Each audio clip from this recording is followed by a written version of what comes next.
right. Who's gonna carry the boats?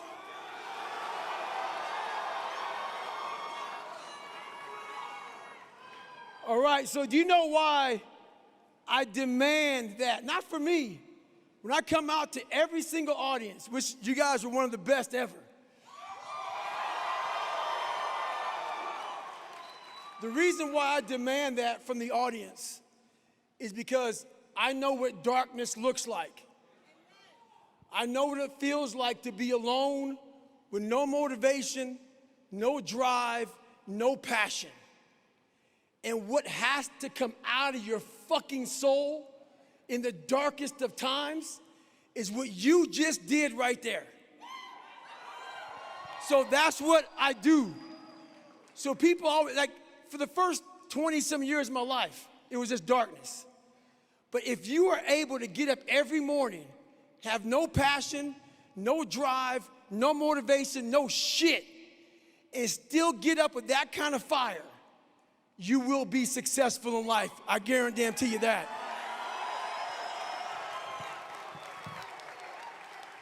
It was okay? That was okay. It was okay. It wasn't great, but it was okay. One of the best is not the best, but we tried. I know, I know. All right, well, first of all, thank you. Thanks for being here. Thanks for being who you are. Seriously. And thanks for just being straight, no bullshit. Appreciate it. Because, and I was saying this day backstage, we've been doing this together for 10 years now. Some of you have been here for 10 days, some of you have been here for 3 years, 10 years. And I've probably in 10 years said, this book changed my life. Not many, I'll be honest with you. The only one I read every day is the Bible. And I read, but if you've not read, and I'll read them all now, and I ain't bullshitting either. Because when I started reading, it hurt me. Honestly, it really screwed me up because I started feeling the pain.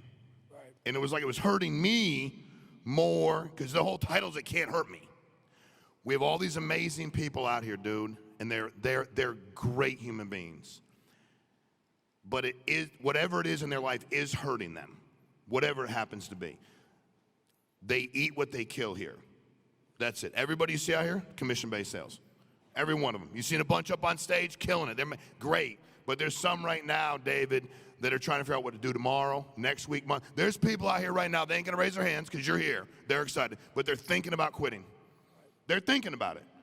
What would you say to just about that mindset and what it takes to do what we're doing? Because the pain is what I hear about, man. And you ain't nobody talks about that better than you. Well, first of all, what you guys gotta understand, guys and gals gotta understand, is that I keep it real. I'm not superhuman. I'm definitely not Superman. So when I talk to you all, understand these are the things that I had to tell myself. So, you know, a lot of people come up here and start talking to you and they think they have all the damn answers and shit and they kind of talk down on people. No. I know exactly what it feels like to be lost, to want to quit every day of your life. And that's kind of what created me. So on my bad days, that's where all this taking souls and shit comes from. So on my bad days, I had to imagine a false reality. So for me, for instance, I was 300 pounds, a lot of you guys know my backstory. And a black kid, I was the only 36th African-American Navy SEAL in over 80 years. So think about this though. Think about how I wanted to quit. I was afraid of the water. My favorite meal was chocolate milkshakes with chocolate donuts. I didn't run, and I was afraid of the water, and I was 300 pounds. And I have a pipe dream of going to go be a Navy SEAL. Yeah, exactly. You should be laughing. Every morning I woke up, and I had less than 3 months to lose 106 pounds to get into the Navy. Every morning I woke up, I wanted to quit. During runs, I quit. During my diet, I quit. During swims, I quit. I quit every single day during this 2.5 month. But at the end of the day, what kept me going was I saw a video of 18 men graduating from Navy SEALs training. And all I thought about was, what if my black ass can be up there on that fucking stage one day and I can pull off this fucking miracle that no one saw. There wasn't no fucking social media. There wasn't no watch David Goggins lose 106 pounds in 2.5 months. There wasn't no, diet plan and shit. No, there was nothing. No one saw it. My mom, she's here in the audience right now. She saw it, and she's the only one that saw the transformation. But I knew it. I saw it. The whole accountability mirror that I talk about and Can't Hurt Me, every morning I woke up, I had a real conversation with that dirty mirror. And every day, the same answer came back to me. Do you want to be on your deathbed knowing that you could, but you didn't? And so every day I kept saying that. And before I knew it, 2.5 months later, I lost the weight and I was going to Navy SEAL training. So, which, it sounds so fucking crazy that you're afraid of water. Terrified of water, and decided, fuck it, I'm gonna join the SEALs. That's a good idea. The guy you talked about in your book, right? Because you were trying to figure out what to do. You had that whole medical issue, right? And then you went back. What did that guy see in you? Because that guy, right? That one was the one's like, here's what you got to do. Here's he saw something. What did he see in you at that time that you didn't see? I don't know if he saw anything. Okay. Basically, what he was doing for me was doing his job. Got it. No one else. So when I walked up to every recruiter, and there was a lot of them, and I would always go back to my mom's house upset, but every recruiter saw what they saw. And that's the thing you guys got to get from me right now. A lot of people see what they see. Maybe you're out of shape. Maybe you look lazy. Maybe you look slovenly. Maybe your outward appearance is not what it should be. No one saw what was inside of me. And that's the one thing I was afraid to pull this out, because who I was a afraid kid, but something always said, man, you got more in you. And what this guy did was just did his job. He looked at me, I said, I want to be a SEAL. He goes, you got to do this, this, this, and this. Every other recruiter was like, you're 300 fucking pounds, bro. Like you walking into my office with a chocolate milkshake. So I don't blame them, because what they saw, I would have said the same shit. But this one recruiter, Steven Saljo, I walked in, he goes, I'm gonna do my job. I don't think this kid's gonna make it. There's no way, but I'm gonna do my job. And just by him giving me an opportunity, I gave the guy a lot of money a couple years ago. And he's like, what's this for? This is like literally 20-some years ago, I find Steven Saljo again, and I gave him money. He goes, what the hell you give me money for? I go, because you did your fucking job. And if you didn't do your job, I would never have found David Goggins. Wow. So I gave him a fucking check for doing his fucking job. Damn. And that's all he did. Well, I got to be honest with you, David, before you got here. And by the way, your mom's amazing, but she's like watching you. You're in the room, you're like, they watching mother effing everything that's going on. She looking over here, I look at David, she looking at David. I'm like, hell, if this goes bad, I don't stand a damn chance. She's got some essay, man. Yo. She's got some essay. For real. So, my man brought in, and this, it gets to a question, it's real important from an accountability standpoint. So my man brought in a plate of cookies, 15 sugar cookies. And I didn't say nothing. He said, oh shit, I gotta get rid of the cookies, right? David's coming.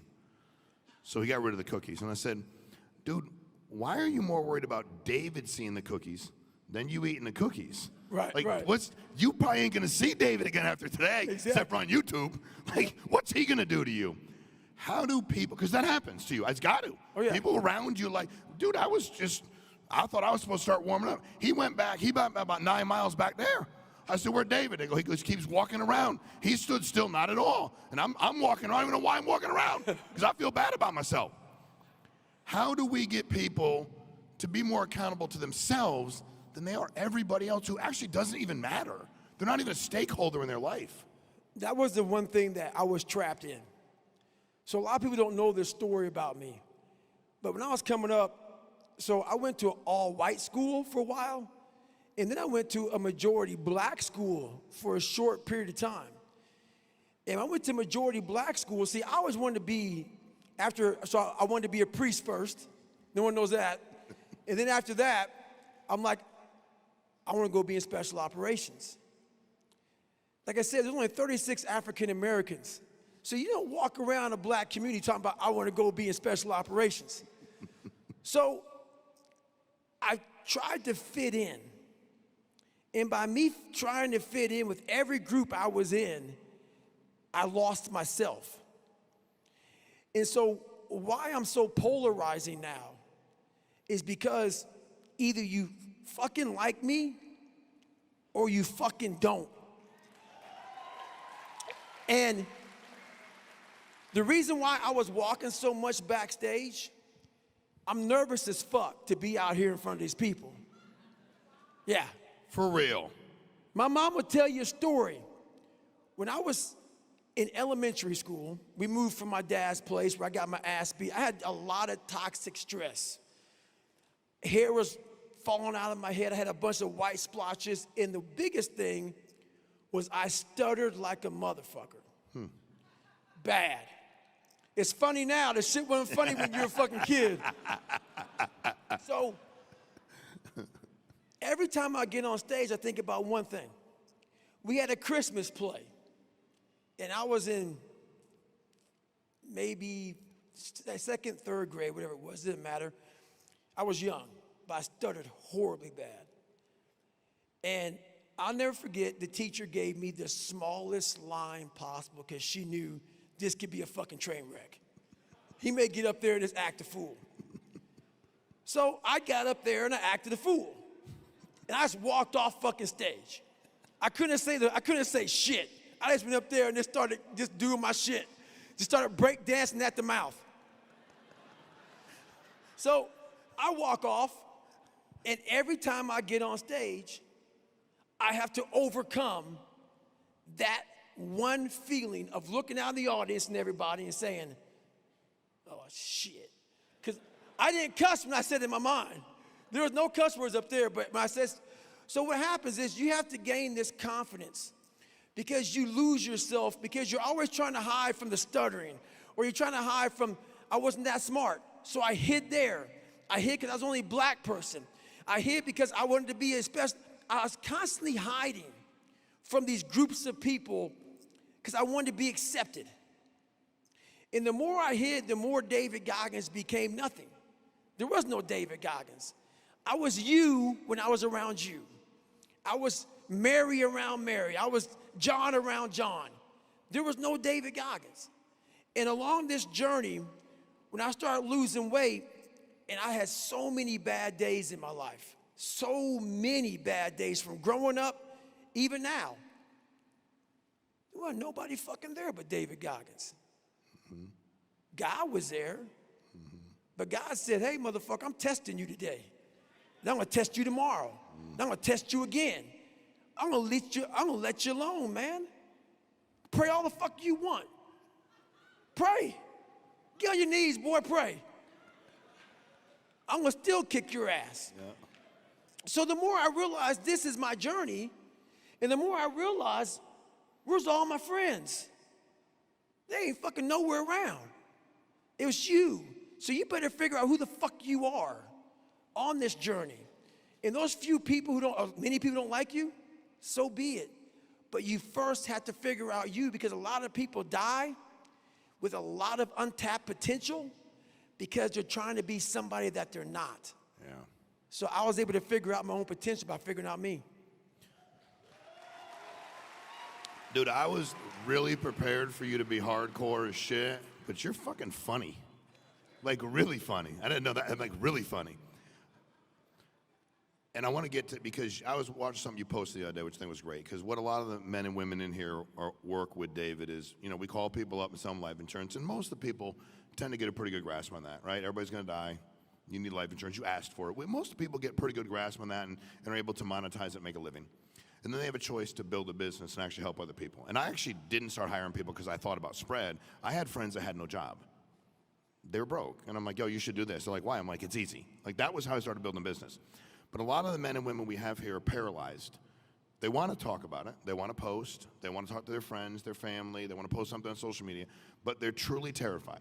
If we could polygraph everybody in here, 80% of them would blow up when we said, are you worried about what people think if you post and try to recruit? And you had posted something recently about how many people don't even follow you. Like, I didn't know that shit. Like, they don't even follow you, but they go on to comment. Like, they don't follow you. 23 million non-followers. 23 million people go on to talk shit, don't even follow you. They won't follow you. They don't want to see your content, but then they seek it out, see it, and then talk about it. How do you help everybody here truly, because I suck at a lot, but I'm like, a lot. But I'm like, dude, I really just don't care what anybody thinks at all. Like, if I come up here and do this interview and they're like, that was terrible. If you're like, dude, that was awful. I'm like, dude, I gave it everything I got. Like, I did the best I could and try to screw it up and give me feedback, I'll get better. How do we empower everybody in here? How do you empower everybody in here to just truly proceed, do whatever the hell they want with their business, ask everybody they run into. There's hundreds of millions of people in America. We're for our business, we're a good, big company, right? But none of that matters. We could be 10 times the size and still have too many people out there with no life insurance. How do we get these men and women to recruit people and not give a shit what anybody thinks or says about them? So I have a question for you all, but only one person can answer it. What is your biggest fear? Why are you paralyzed? What makes you nervous to just go out there and just be who you are and do what you have to do? I want to see one hand raised up to answer this question. You in the front. What is it? Past experience. So failures. Okay, that's the perfect answer. And we did not set this up. So everybody asked me, how the hell did I become successful when abused mindset, toxic stress, couldn't read and write, fat, name it, sickle cell. I can't even be in the military nowadays with sickle cell. How the hell did I become successful when I had no passion, no drive, no nothing? And I'm gonna answer your question about what are you afraid of, right? You said failure. Everybody's afraid of failure. It's embarrassing as shit. So how do you think I became successful when I failed every day of my life until I succeeded, which took a long time? The first thing I did was all of you in this room want to be successful as hell. But the journey to success comes with a lot of what? Failure. So why the fuck don't you teach yourself, like I taught myself, is how to fail properly? It's not saying be a failure. When I was 300 pounds, people think, oh, you really thought you could be a Navy SEAL? No. I think I was gonna fucking lose the weight. But what it was how I was able to get over all the failure and all the embarrassment of failing was I told myself, you are gonna have to learn how to get up extremely fast because you are gonna have a million setbacks on this journey. And that's how I literally taught myself how to fail first. Because I knew that if I was afraid of failure, I would have never been able to be a Navy SEAL. I would have never been able to get to where I'm at today. So I went through, and I literally at 300 pounds, or 297 to be exact, I sat back and I visualized how this journey is gonna look. In the first several months was nothing but failure. So how am I gonna get up the next morning when I failed the day before? How am I gonna eat this meal when I failed and I got fries and a milkshake again when I was supposed to get grilled chicken and rice? So I went through and I taught myself how to fail. And when you do that, you're able to get up extremely fast and you no longer care about the end result because you know if I wanna be way up here, it's gonna take a bunch of small micro failures along the way. But you have to understand that that is part of the process. When you wanna achieve the highest goal of all time, you are going to have to learn how to get your ass kicked all the way up that damn mountain. And then when you get up the mountain, the oxygen up there is very thin. It's hard to breathe. So it's not a lot of fun up there either. So all the way, if you want to be successful, you got the bottom that sucks, the middle is extremely hard, and the top, it sucks worse than all of it. So you better learn how to get the oxygen at the very top. So why do you care about what people are thinking when they're not trying to go where the fuck you're trying to go? And that's the whole moral of the story. So we have, in our business, it's not a typical sales deal, right? Like when I was in real estate, if I didn't sell you a house, I didn't sell you a house. You had a place to live, you know. If I didn't sell you, I stole construction material. If you're in solar and don't sell somebody solar, it's all good. In our business, if we don't make a sale, somebody dies with zero life insurance or not enough. That's honestly no bullshit. I was a social worker 14 years, found this. I was like, dude, this is social work, but I get paid more. And then I can bring people on. If all these men and women work with you and you could get them to, because that's what I try to get to. And I need to get a million times better at it. Because I'm actually, people are like, how'd you sell a lot? I didn't want to leave anybody unprotected. And shit, if I had to piss them off, upset them, make them uncomfortable, make them give me shit, make them judge me, make whatever I had to do, I wanted them. And when I got my first death claim, 3 months in, 32-year-old dude died in a motorcycle accident, got $250,000, I was like, oh, everybody's getting covered. What's your advice? What is your advice, David, on, because I always went to, what's the worst thing that can happen? Well, shit, I can screw this family up forever. Nobody came to my mom's apartment when my grandma died.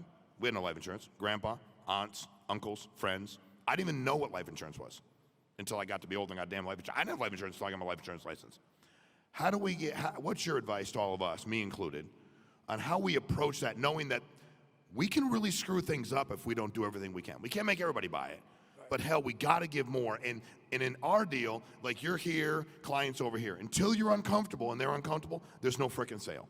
No way, because they sit here, you sit there, you give them your pitch, but you've got to get them uncomfortable. What's your advice for me and the rest of us on getting people uncomfortable and understand the consequences of what can happen if we don't do our job? Well, this is the thing. He said uncomfortable about 3 or 4 times. You guys heard that, right? Your job is to get people uncomfortable. It sucks. I worked with a guy one time that made $75,000 a year, and his job was very similar to yours, and now he makes over $1 million. He called me up 5 years ago and said, I want you to be my coach. And I taught him one thing. I had him out here doing all kind of crazy shit. He goes, why are you doing this? I go, because your main job is to make people uncomfortable. But it's hard to make someone uncomfortable when you've never been uncomfortable yourself. So a lot of people in this room aren't pushing themselves to that uncomfortable place. And that is the first thing you have to know what uncomfortable feels like. So when you're pushing someone to that place, you know how to talk them through it. Because if you haven't experienced it and you haven't gotten the knowledge from it, it is impossible to push someone there, because the second they get uncomfortable, you are now uncomfortable. You are now in your feelings. You are now feeling bad for this person. You now feel that they're uncomfortable because you don't know how to walk them through the uncomfort. And that is the most important thing that you have to learn.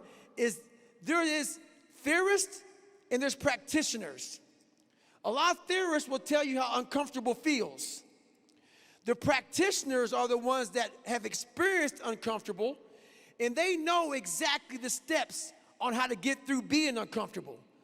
So then you now have the science about it. So while you're talking to this individual and they're feeling uncomfortable, you know exactly how to break them down and find a way in to their heart so they come out with the insurance that they need in the long run.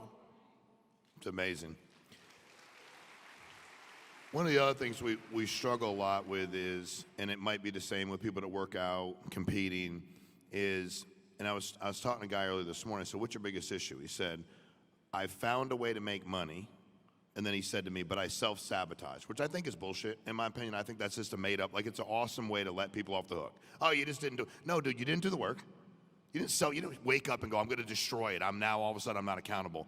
But the struggle has been for a lot of folks is, I didn't wanna be on the hamster wheel for the next 60 years. When I got my life insurance license, what scared me the most was I was going to people's houses that were 75 years old, and they were broke as all shit.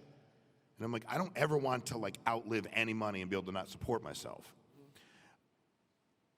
The complacency that sets in, because I was raised, if we had, and again, you gotta figure out what your motivator is. Mine was never money, it was this. I don't know that I saw this or didn't see this, but I'm like, if these idiots, because I met them, if they can run a company, and I've met them, shit, I can do it too. But a lot of folks get here and money's their barometer.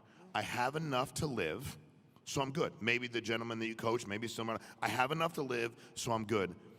What's your advice on people actually realizing there's a hell of a lot more, and they'll do it. They'll come in here, and they'll work 60 hours a week, and then 40 hours a week, and then I got money. Then they go on vacation for 3 weeks. Right. And then they want to know what the problem is. And in our business, it's an advanced business, so the money can charge back. How do you help us understand to keep freaking going, especially when it feels good? Like it's getting good. How do we make it great or not go backwards? So a lot of you will not agree with this, which is fine. So don't take this literally, because don't ever cap this, but I cap my success. I'm not saying cap your money. I'm not saying any of that. I say this is just my term. So every single year, I've made millions of dollars. Very well off. I don't need to work ever again. But every year I go to British Columbia and I jump out of airplanes, and I'm a smoke jumper. And I lose about $5 million a year to smoke jump for 4 to 5 months a year. And everybody goes, why the hell do you do that? Because on my journey, trying to get to where I'm in today, I found out that all the knowledge for me came at the bottom. And how I stay hungry is I literally go back to the bottom. I go back, I pick up a shovel, I pick up a Pulaski, someone's in charge of me, some 20-some-year-old kid. I'm damn near 50 fucking years old. I got some 20-year-old kid still digging in his nose and digging his ass in charge of me. But it humbles me, because I want to be the best.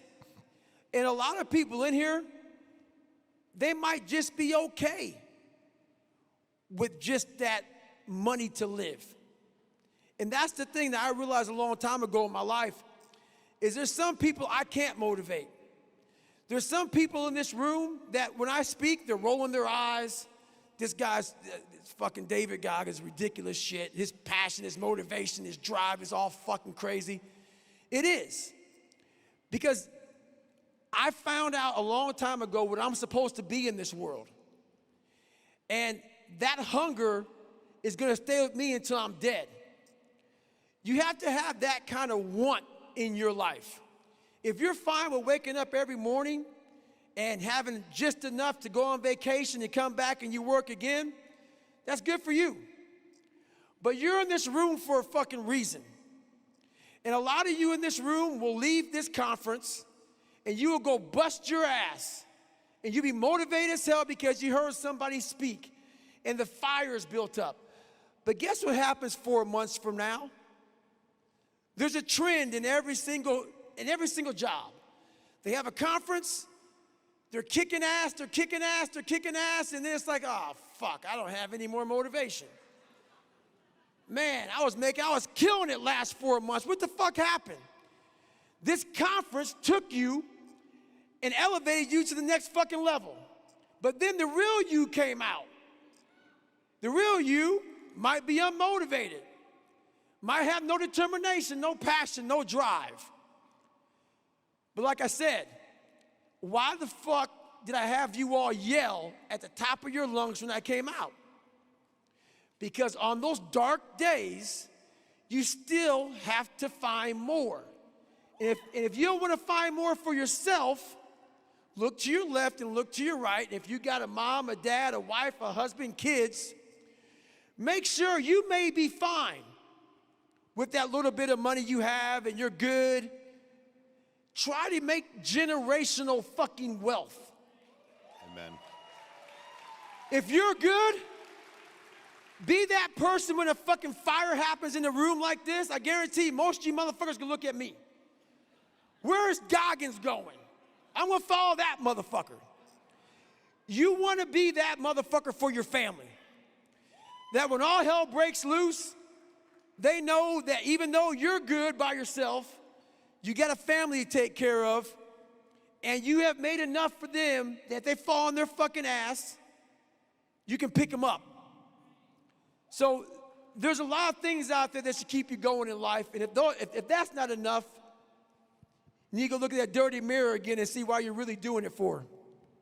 Wow. So when you listen, and I'm 10 years, I've been doing this 15. 10 years, I've been doing we do these meetings, and this is the first time. First of all, I've been sober 23 years, but sitting thank you, but sitting next to you is the closest I've felt to being back smoking crack and sniffing cocaine. And I'm just being honest, I'm not lying, I'm being honest, sorry, I'm honest. I feel like we're getting ready, I'm too old, I'm 51, but I feel like we're getting ready to take the football field, and I just played around with an 8-ball, and I'm ready to go, and we're gonna kill somebody. Like, that's how I actually feel, which means the shit's contagious. And I've never met anybody that I've sat next to, I've met a lot of smarter people, but I ain't met nobody that had more energy than me. And I'm like, he's straight as shit, he's sober. It's contagious. Yeah. And I love what you said, be that for your family, right? Because when people come up and go, my dad, I was talking to Sean, his kid, Sean Jr., he's like, I'm like, no, your dad's it, dude. Like, your dad has his own business. I ain't your dad's boss. Everybody's independent. I ain't your dad's boss. Your dad's the boss of your family. All these folks have to understand, and I want you to speak to this, please. Everybody on their team's watching them. Every freaking, and by the way, nobody here is rolling their eyes talking shit about you. I promise you. Number one, they're scared you might see them from here. And number two, peer pressure is the most powerful pressure in the world. Someone next to them will be like, dude, stop shaking your freaking head or I'll hit you and I'll keep spinning around. Guarantee it. Promise you. Talk to us about that, because that's what kills me. I had a guy tell me one day, he goes, you know why that guy's team don't grow? I go, no. He goes, dumps his shit downhill. He has a bad day, he dumps it on everybody, and he paralyzes them. Everybody, and I watch these people, watch them. They're watching their moves. They're feeling their energy, good or bad. I've been up here on stage doing these things with people that charge way too much money, that are uber famous. I'd rather be shoving thumbtacks in my eyeball. It's so fucking bad. Seriously. Help us understand everybody's watching. Everybody. The thing about it is you all know everybody's watching. And this is the thing. So have you guys heard of my thing called Taking Souls? Yeah. Okay. For those of you who haven't, I'm going to give you a short story. So everybody's watching. And so when I started figuring out what I want to be in life, I want to be a leader. I want to be the leader, like I said, when a fire breaks out, they look at you. And what that means is this. It was Wednesday of my second hell week. We had been up the whole time, hadn't gotten any sleep.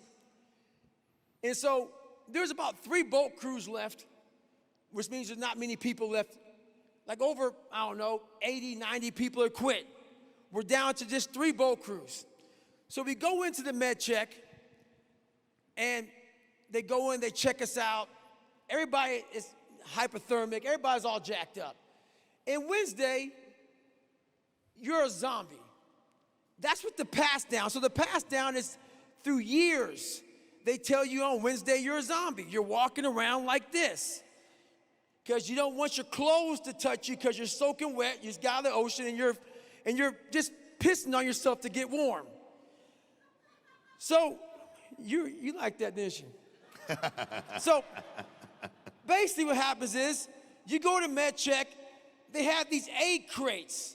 The aid crates have your nice dry clothes in them, but what happens is the instructors are there fucking putting water in them.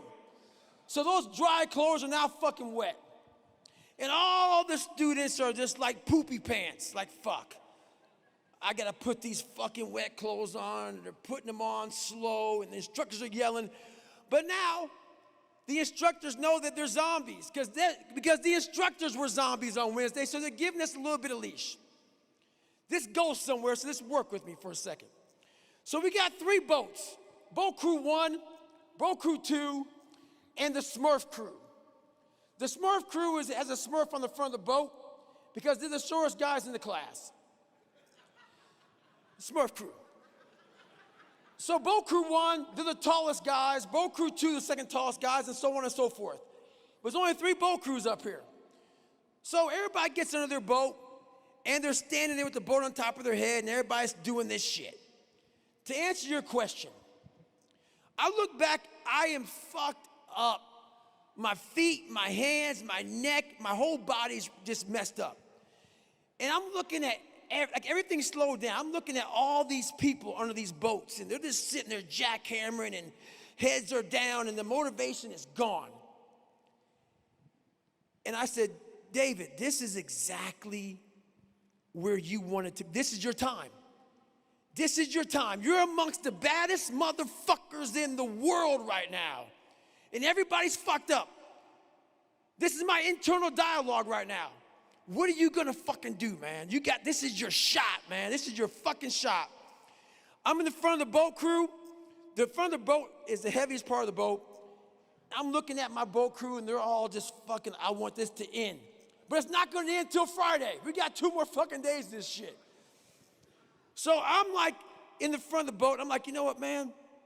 So the instructors are at boat crew 1, they're saying, all right, motherfuckers, pick the boat up. And we've been picking this boat up now forever, but now for some reason, no one can pick the fucking boat up. So here they are. And it's going back to their head. So I'm looking at I go, okay, look, guys. So I turn around my boat crew. There's 5 guys behind me. I said, look, motherfuckers. Don't be a fucking punk today. I want you to look at these fucking instructors because they were where we were years ago, under these boats. And I want them to think about they'd never seen a boat crew like boat crew 2. We're gonna fucking take their motherfucking souls today. So I start to juice these and so we get juiced up. False motivation becomes what? Real motivation. So now they're starting to feel the juice. So the instructors come by, all right, boat crew 2, but right now, boat crew 2 has said, fuck it. We're gonna pick the boat up before you tell us to pick the boat up. So the boat's up. Now we're starting to boat press it. And all we're saying is you can't hurt boat crew 2. And now our boat crew puts the boat down. They let us put the boat down because we showed something that no one else had. So by us putting out more, we got a chance to rest. So as we're resting, I turn around to our boat crew. It says, all these fucking instructors, I want to make sure from Wednesday to Friday, they cannot sleep with their fucking wives because they're thinking about boat crew 2.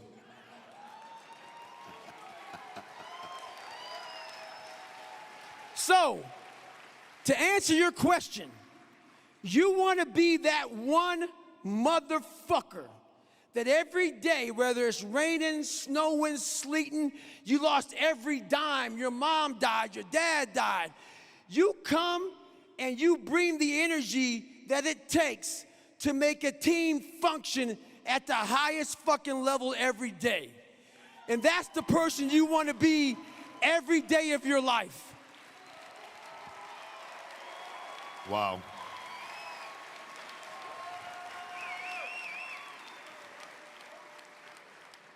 So I didn't, I was reading your biography on all of the races, and I got tired just reading it. Then I read it again. But I did not know, I knew early that mission and these races, runs, you started that to raise money. Right. Can you tell us about that?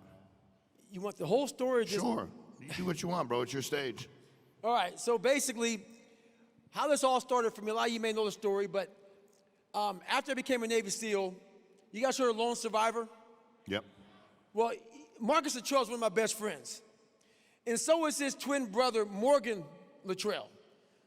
So, funny story about Marcus and Morgan, it's actually in my audio book, Can't Hurt Me, is that Morgan was not in the military. Marcus was in the military first. Long story short, Marcus couldn't run for shit. Morgan ran one of his 4-mile time runs. They didn't even know it was a flop of twins and passed it for Marcus. Anyway, little inside tip.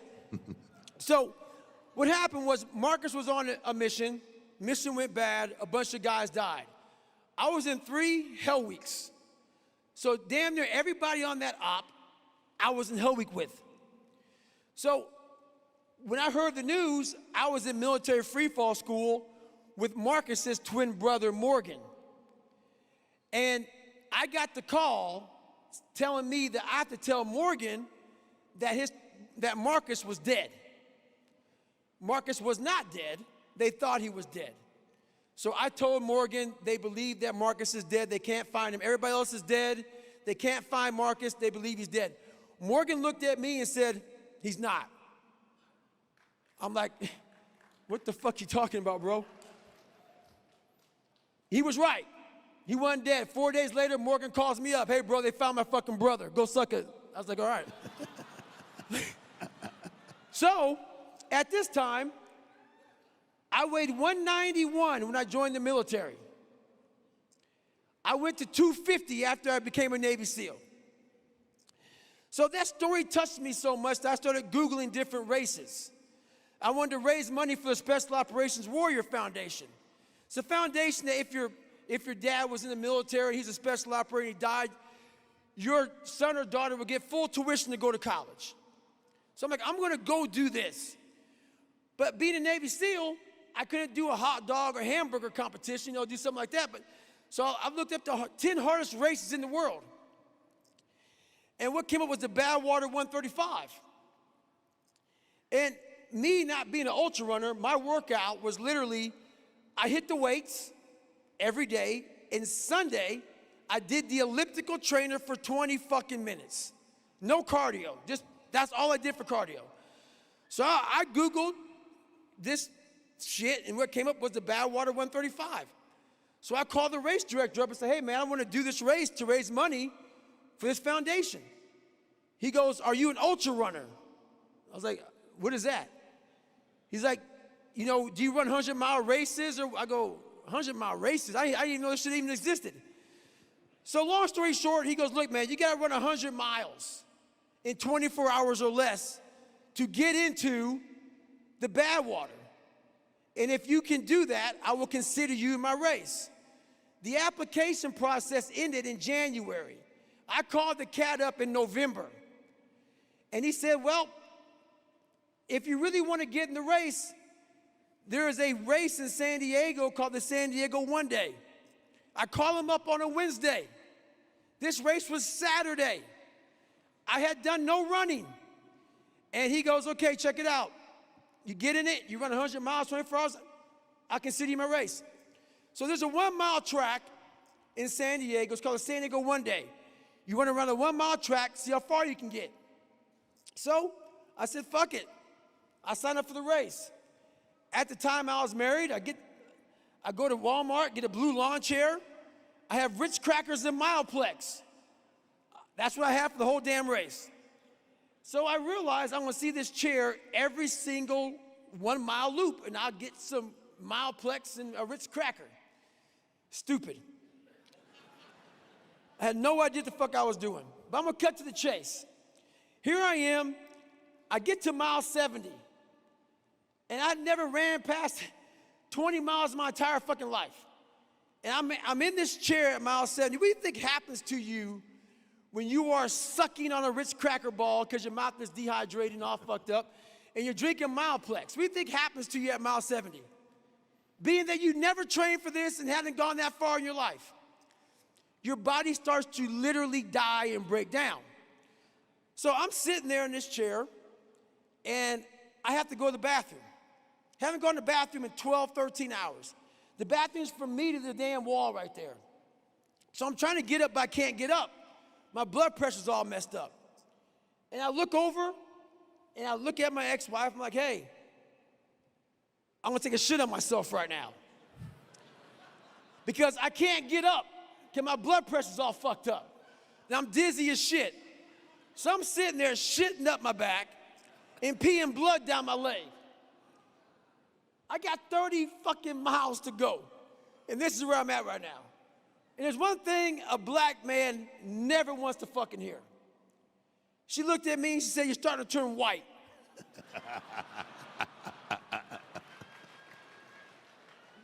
It's a fucking long day.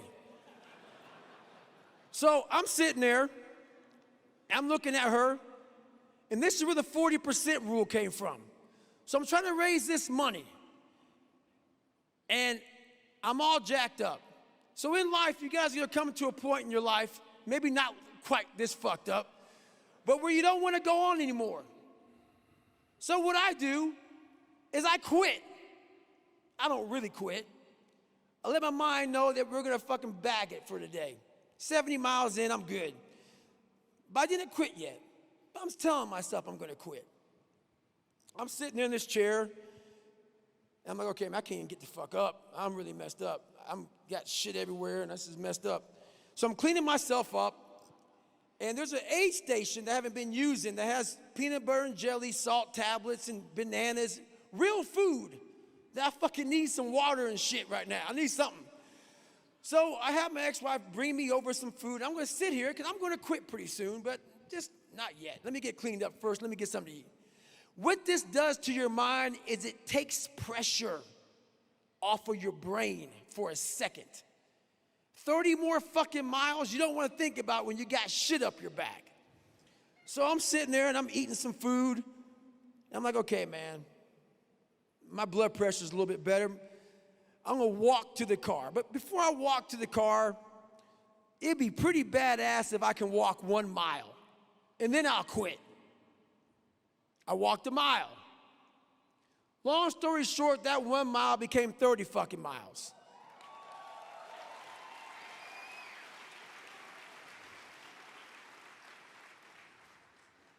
And that's the thing that we do a lot in life. What we do is when we have a goal, my goal was to raise money for this foundation. And I'm not saying go to my extent. This is all, take what I say with the grain, just take it. Take little bits of what I say. You're not trying to be fucking David Goggins. You're trying to be the best you possible. But that requires knowing how to take mental breaks when shit gets hard. It's not quitting. Just take a fucking break for a second and get your breath. Because your mind is panicked. You're sporadic. It's called a 1 second decision. I saw so many people who could have graduated Navy SEAL training, but they get in that fucking cold water during Hell Week. Think about Hell Week. Hell Week is 5 days, 130 hours of continuous training. You might get 2 hours of sleep. But you go through 3 to 5 weeks of training before you get to Hell Week. So all Hell Week is no sleep. It's the same shit you were doing. Nothing different. But your mind spazzes the fuck out hour 1 when they put you in that cold water that you've been in 1,000 times. You get in that cold water and you freak out. You don't remember that I've been in this water before 1,000 times. You don't remember I've done this shit before. So in that 1 second decision, your mind can't process 130 hours. It's too much. So you quit. And once you quit, you take that warm shower. And guess what happens? You have regret. So you have to learn how to manage that 1 second decision. And what that is this. If you do 130 hours, every second you have to win. If you lose 1 fucking second of that 130 hours, you will not be a Navy SEAL. In life, it's the same way. If you lose 1 second, not take a break, if you make a bad decision and just hang it up in that 1 second, you will fucking regret it. You must win every second. You must be in control of your life every second of your life, or you will lose. So that's the biggest thing. Never forget your goals. Many dreams die while suffering. Don't be one of those people whose dreams die while you're suffering. Learn to manage your mind. Wow. Unbelievable. All right, we're wrapping up. I need your help with something. We wrap up here after you close it out. We have a dinner break. We got an award ceremony. We give out, we got 5,000 people. We probably got 500 people who started to get awards. They'll be here. They're getting awards. The best thing that anybody ever did to me when I got in the insurance business, the guy made me go to the award ceremony. I've been there for 4 months. I said, I've been here 4 months. He said, I want you to go to the ceremony. I want you to see the people get the awards. And I want you to realize that if they can do it, shit, you definitely can do it. I want you to sit in your chair and think about what it feel like when you go achieve it. I went like he told me to, and I watched. And I was like, the dude just tripped over the stairs. The dude went the wrong way. The number one guy talked about himself for 45 minutes. And the dude said, I'll never do that when I take that award next year because that was really egotistical. Can you help me speak life into the people that are thinking about going and getting dinner, going and getting drunk, going to watch a game, and convincing them that coming back here is a great decision for their family? All right, there's a phrase I always say, and this phrase needs to stick with you for the rest of your life. There's a lot of people who want to go back, watch the game, get a drink, bag it. They want to bag the rest of the day. But the question is, are you done yet? Are you truly finished with what you came to do? And so my phrase that I've said to myself for a lot of years, and I say it in the darkest of times, don't stop when you're tired. Stop when you're done. So remember that. Are you done? A lot of you are not done. So don't sit back and be that bad team member, because everybody's watching you and everybody's gonna know you fucking bagged it. This is all part of being a fucking leader. Being a leader fucking sucks. You do everything in life that you do not want to do. You are unhappy 90% of your life. But that means that other people are eating because of you. They're living because of you. They're achieving because of you. So are you really in that bad a shape? So make a decision tonight. Do you want to be a leader, or do you want to be that person who just bags it and does their own shit? And then you can ask yourself that question. When you go home after bagging it, look in that dirty mirror and ask yourself one question. Do I really have what it takes to be a fucking leader? I'll answer that question for you. No.